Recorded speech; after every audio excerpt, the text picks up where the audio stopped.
ॐ अज्ञानतिमिरान्धस्य ज्ञानाञ्जनशलाकया चक्षुरुन्मिलितं येन तस्मै श्रीगुरुवे नमः।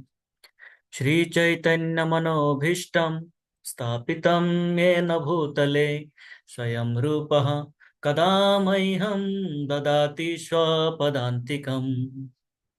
वन्देऽहं श्रीगुरो श्रीयुतपादकमलं श्रीगुरुन् वैष्णवांश्च श्रीरूपं साग्रजातं सहगना रघुनाथान्वितं त्वं सजीवं साद्वैतं सावधूतं परिजनसहितं कृष्णचैतन्यदेवं श्रीराधाकृष्णपादान् सहगना ललिता श्रीविशाखान्वितांश्च।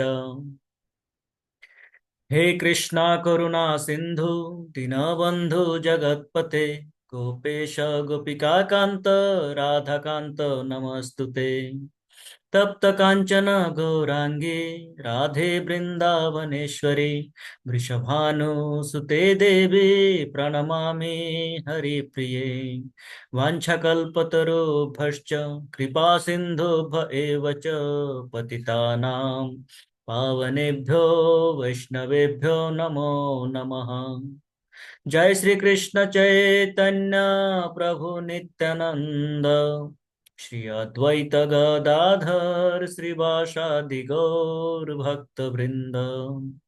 हरे कृष्णा कृष्ण कृष्णा हरे हरे हरे राम राम राम हरे हरे। हरे कृष्णा कृष्ण कृष्णा हरे हरे हरे राम राम राम हरे हरे। हरे कृष्णा कृष्ण कृष्णा हरे हरे हरे राम राम राम हरे हरे। हरे कृष्ण। चर्चा करने के लिए हमारे पास शास्त्रों के अगाध समुद्र है। हम प्रारंभ कर सकते हैं गीता से। गीता है, भागवतम है। फिर हम यदि आगे बढ़ना चाहें तो हमारे पास उपनिषद है। हम और आगे बढ़ना चाहते हैं वेदांत सूत्र है। फिर हम वेदों का भी अध्ययन कर सकते हैं। तो इतने सारे शास्त्रों का अगाध समुद्र, एक जन्म, एक हमारे इस जन्म में मेरा जो क्षमता है, मेरे क्षमता के अनुसार मेरे इस कई सारे जन्म लग जाएंगे ये सारे शास्त्रों को अध्ययन करके समझ पाना। पर हमारे भगवान श्री कृष्ण, उनका करुणा है कि उन्होंने श्रीला प्रभुपाद को भेजा।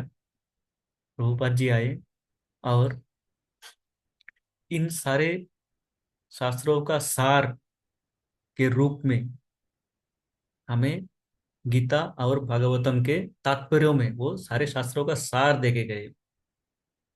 वैसे गीता क्या है, श्रीमद् भागवत गीता, गीता क्या है जानते हैं हम। समस्त उपनिषदों का सार है गीता। जैसे हम जानते हैं, सर्व उपनिषद गावो दुक्ता गोपाल नंदन पार्थो वत्स सुधीर भोक्ता दुग्धम गीतामृतम महत। गीता महात्म्य में बताते हैं कि सर्व उपनिषद गावो, यदि समस्त उपनिषद, जो कि मुख्यतः 108 उपनिषद हैं, पर उपनिषद प्राय 256 257 ऐसा कुछ उपनिषद है, पर मुख्यतः 108 उपनिषद है। तो इन सारे उपनिषदों को यदि गोमाता माना जाए है, और सर्व उपनिषद गावो दुक्ता गोपाल नंदन, तो इन गो माताओं से दूध निकालने वाला, दूध दूहने वाला, वो है स्वयं गोपाल नंदन अर्थात श्री कृष्ण। स्वयं श्री कृष्ण इन गोमाता रूपी उपनिषदों से निकाल रहा है, दूध निकाल के दे रहा है। पार्थो वत्स, सामने अर्जुन को रख के, अर्जुन जैसे गाय के बछड़ा हो, उनके सामने रख के वह दूध निकाल रहे हैं गोमाताओं से, समस्त उपनिषदों से निकाल के दे रहा है। किनके लिए? सुधीर भोक्ता, सुधी, जिनके धी अर्थात बुद्धि, सु अर्थात अच्छा है, अच्छे पथ पे चलने वाले साधुजन, साधुजनों के लिए ये निकाल रहे हैं। वो क्या निकाल रहे हो? जो दूध निकाल रहे हो क्या है? दुग्धम गीतामृतम महत, गीता अमृत रूपी ये दुग्ध निकाल रहे हैं। अर्थात स्वयं भगवान श्री कृष्ण अर्जुन को सामने रख के, अर्जुन को उपलक्ष्य बना के ये समस्त उपनिषदों का सार हम सभी जो कि इस गीता अमृत रूपी रस का पान करने को इच्छुक है, उनके लिए देखे गए हैं। बोला है कि तुम्हें कष्ट करके इतने सारे उपनिषद का अध्ययन करने का कोई आवश्यकता नहीं है।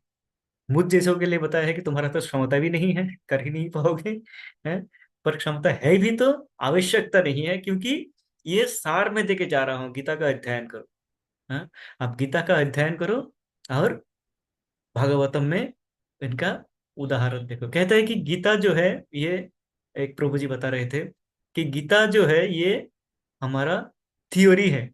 हमारा जैसे दो पेपर होता है साइंस में, प्रैक्टिकल में हम जानते हैं, एक प्रैक्टिकल होता है, एक थियोरी होता है? तो ये गीता है थियोरी, इसमें पढ़ना है, सूत्र लिखे हुए हैं, पढ़ना है उसमें।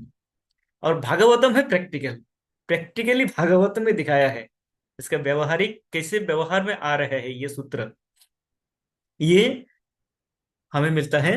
समस्त उदाहरण, समस्त एग्जाम्पल्स हमें मिलते हैं भागवतम में। तो जब हम गीता को पढ़ते हैं और भागवतम में उसका उदाहरण ढूंढते हैं कि ये जो बता रहे हैं भगवान, हाँ, ये किस प्रकार माना जाए। मान लीजिए एक हम उदाहरण लेते हैं, कहते हैं भागवतम में, गीता में भगवान बताते हैं, मात्रा स्पर्शास्तु कौन्तेय शीतोष्ण सुख दुखदा आगम अपायन अनित्यम ताम तितिक्षा सभारत। ये श्लोक हम जानते हैं ऐसे विजन। मात्रा स्पर्शास्तु कौन्तेय, मात्रा स्पर्शास्तु कौन्तेय शीतोष्ण सुख दुखदा आगम अपायन अनित्यम ताम तितिक्षा सभारत। भगवान अर्जुन को कहते हैं कि ये जो शीत, सुख और दुख, सुख दुखदा, सुख और दुख, ये क्या है? शीतोष्णदा, शीत और उष्ण, सर्दी और गर्मी के जैसा है।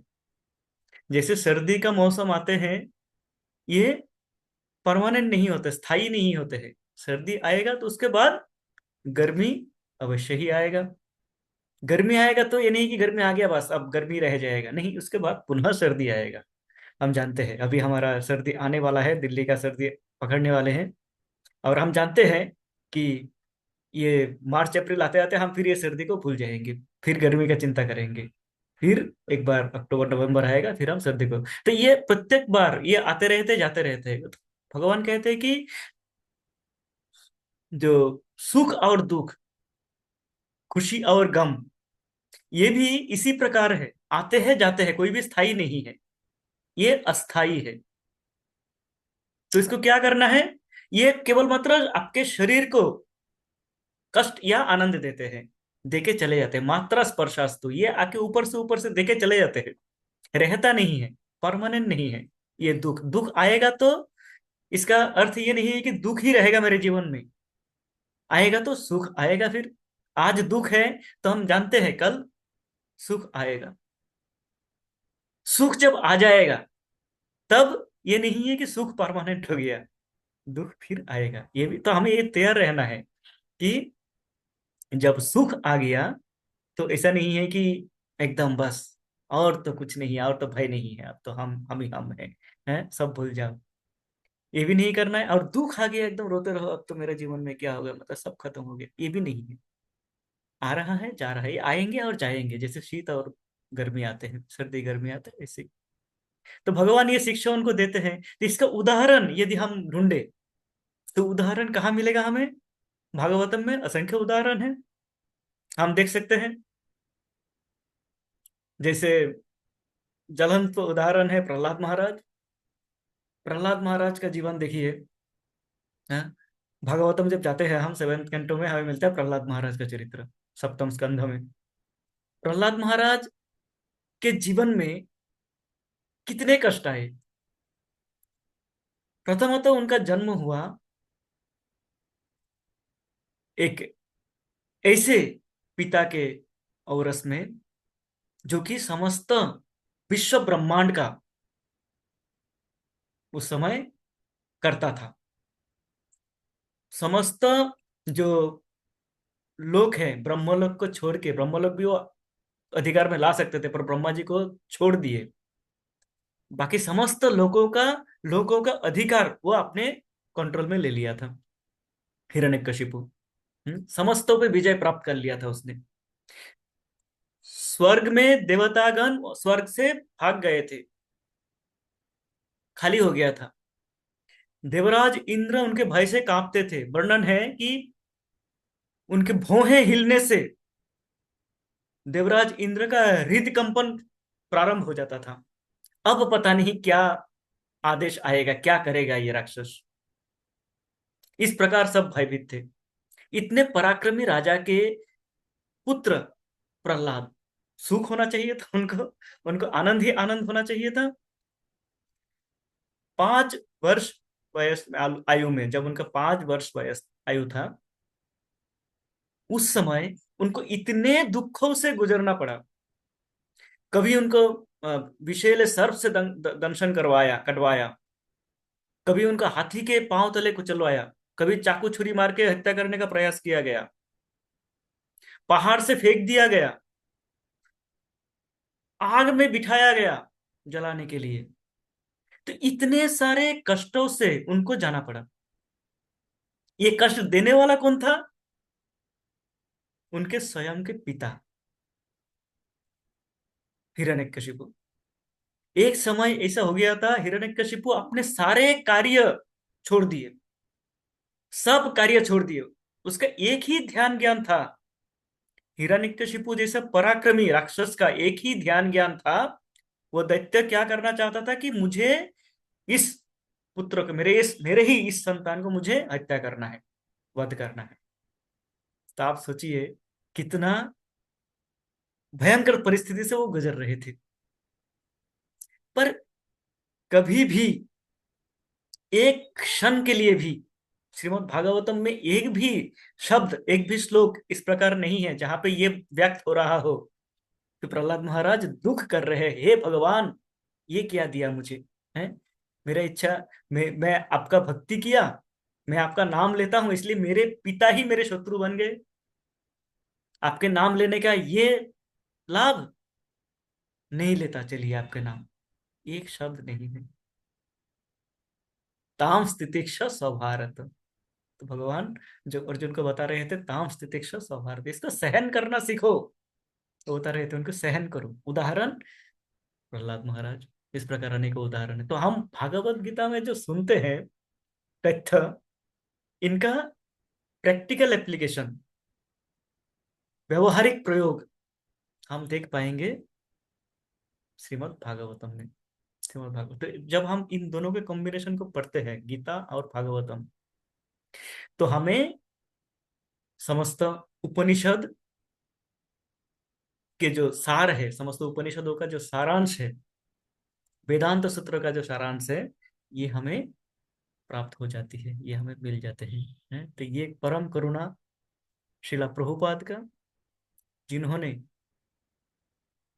एक इस एक आयु में, जिस समय आजकल 60 पार करते ही सब रिटायर हो जाते हैं, 70 के बाद कार्य काम करना छोड़ देते हैं लोग साधारणतः, 70 के बाद आराम करेंगे अब तो।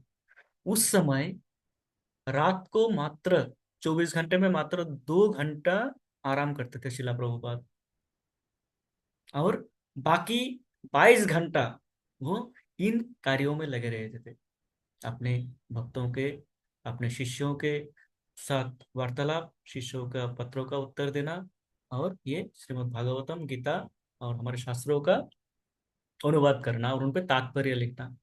तो उनका ये तात्पर्य हमें, उनके जो लिखे हुए ये तात्पर्य है भागवतम और गीता में, ये हमें समस्त शास्त्रों का ज्ञान दिलाते हैं, समस्त शास्त्रों का सार बताते हैं, उनसे हमें ये सारे सार मिलते हैं।